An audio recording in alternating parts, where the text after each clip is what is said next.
वामू यांच्या नंतरच्या काळामध्ये माधवश्री सोळंकी असतील, शिवनबाई पटेल असतील, अनेकांची नावं सांगता येतील की गुजरातने उत्तम प्रशासक देशाला दिले.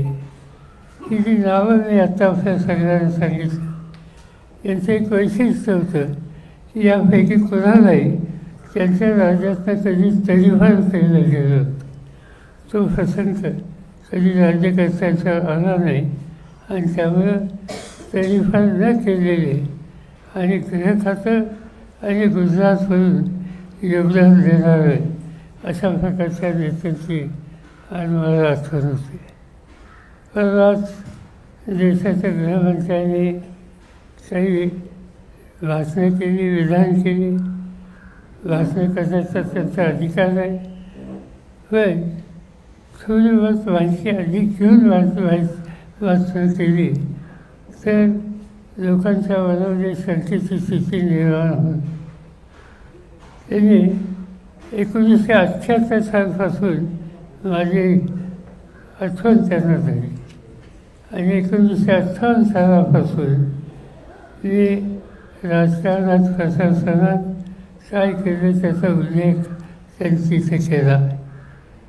त्यांना कदाचित माहीत असेल, मला माहिती नाही की 78 साली म्हणजे आज त्याला जवळपास 40 वर्ष होऊन गेली. त्यावेळेला हे नक्की कुठे होते राजकारणाची मला माहिती नाही.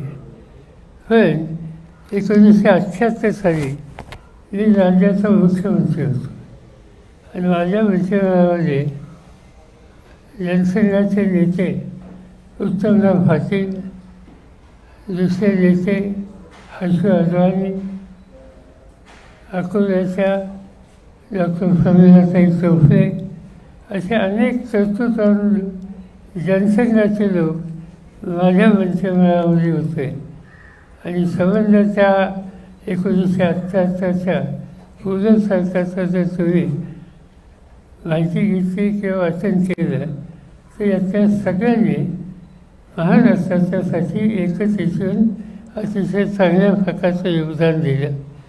आणि म्हणून मी मुख्यमंत्री असेल, उत्तमराव पाटील उपमुख्यमंत्री आणि गृहमंत्री असेल, हर्षू अडवाणी नगरविकास खात्याचे मंत्री असतील, प्रमिलाताई चोपडे ह्या आरोग्य खात्याच्या मंत्री असतील, असे अनेक लोक, कर्तृत्ववान लोक आणि ज्यांची पार्श्वभूमी जनसंघाची आहे, त्या सगळ्यांनी माझ्या सगळ्यात काम केलं.